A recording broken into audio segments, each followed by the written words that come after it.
Hidup Jokowi! Dan saya katakan di sini, kita berhasil karena kita didukung oleh Presiden ke-7.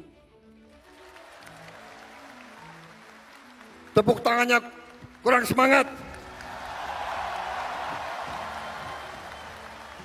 Semangat lagi! Hidup Jokowi!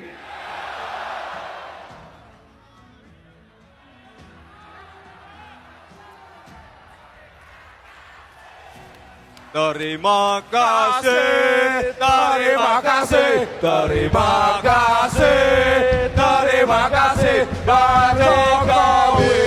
Hari ini mumpung saya ada di panggung, saya mau ngomong sama Presiden, Pak Presiden Prabowo, Presiden Republik Indonesia. Apa yang menjadi dasar kamu, Pak Presiden? Ngomong hidup Jokowi. Kurang keras, hidup Jokowi. Kalau nggak ada Jokowi saya nggak jadi presiden. Lah, yang saya pertanyakan adalah apa motivasinya Pak Presiden ngomong itu? Sehingga rakyat mendengar itu, kemudian rakyat ngambek. Oke, assalamualaikum warahmatullahi wabarakatuh. Kembali lagi di Bang Pen TV.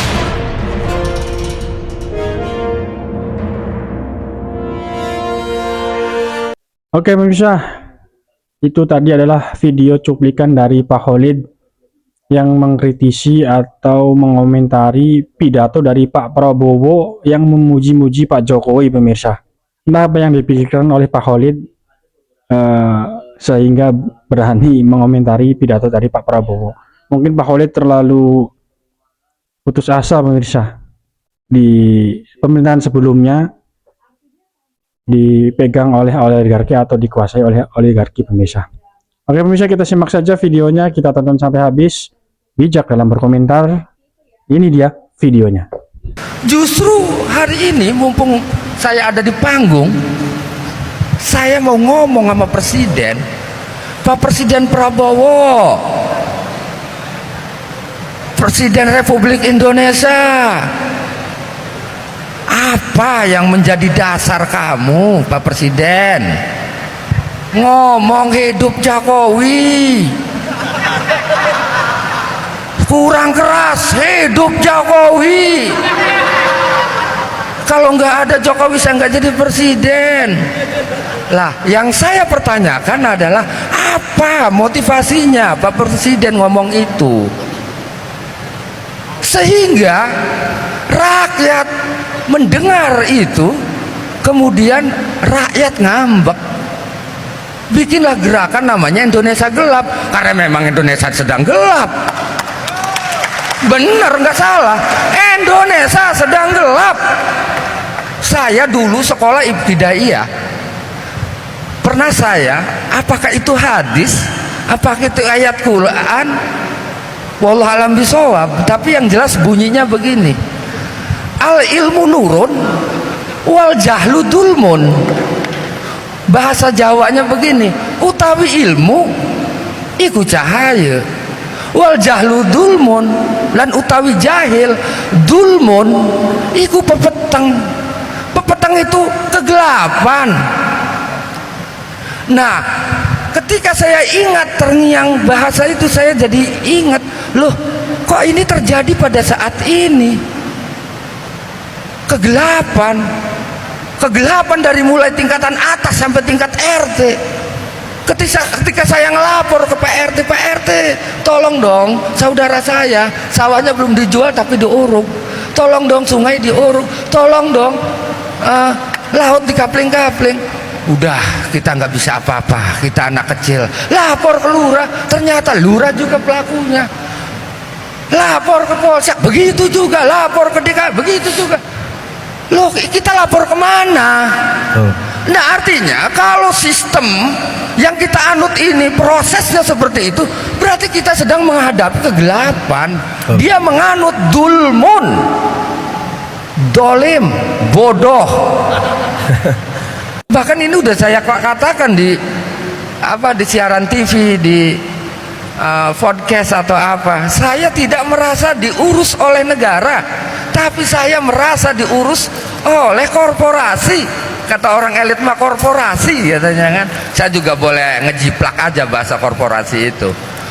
Lagi diurus oleh oligarki gitu kan.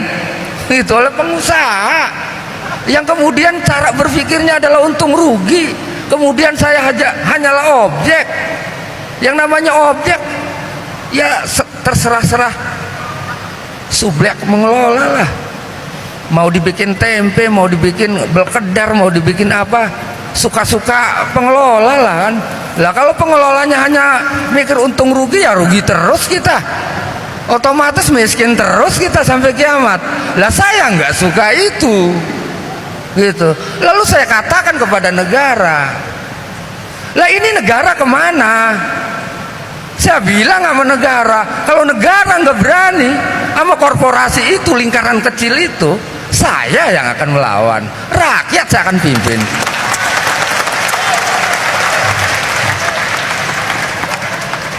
Kenapa saya sampai segitunya berani ngomong?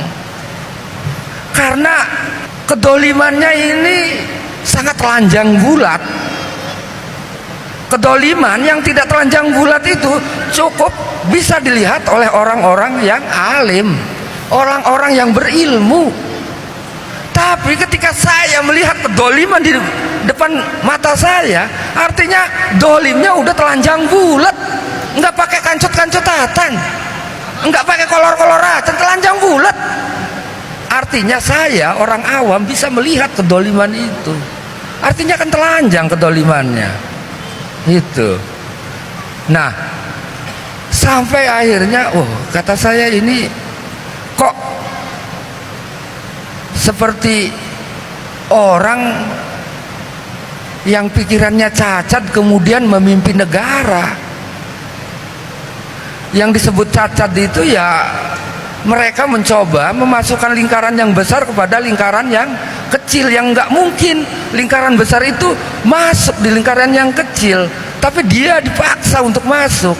Artinya negara dicaplok oleh negara kecil, korporasi atau oligarki gitu. Nah, siapa oligarkinya dan siapa korporasinya, katakan Ilyas gitu. Nah, saya bilang PEK 2 yang di PSN kan. Lah cuman yang jadi pertanyaan, PSN itu proyek strategis nasional.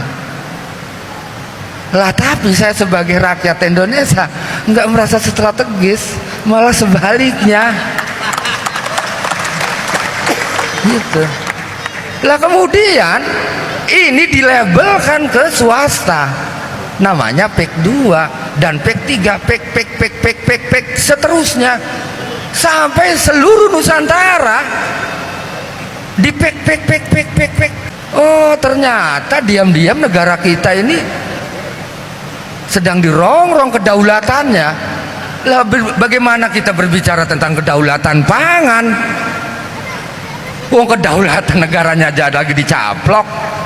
Bagaimana kita berbicara tentang ketahanan pangan, berbicara tentang ketahanan protein, ketahanan karbohidrat? Lawang wadahnya, ruangnya sedang dirampok. Ya beresin dulu dong ruangnya, baru bisa bercocok tanam, baru bisa berternak ikan, baru bisa ngejala, baru ada protein, baru ada karbohidrat, baru bisa berpikir, baru bisa angkat senjata, baru bisa beli senjata, baru bisa belajar, baru bisa berilmu, baru bisa cerdas, baru bisa besar, baru namanya NKRI gitu. Lah ini mau kemana arahnya gitu kan? Saya bingung ini arahnya kemana gitu. Yang lebih parah lagi saya berpikir, loh saya ini dampak dari orang yang notabene adalah agen penjajah, yang kemudian agen penjajah ini dimodali, dibiayai dari hasil tambang pasir di laut. dibiayai dari hasil tambang emas, tambang batu bara, tambang ini, tambang itu, nebang hutan, segala macam, ngejual batu di gunung. Kemudian ini jadi biaya orang yang disebut agen penjajah. Tahun 2012 sampai 2014 setengah main kemudian ditaruh di atas jadi presiden. 10 tahun dia berkuasa, dan ini dampaknya 200 tahun ke depan.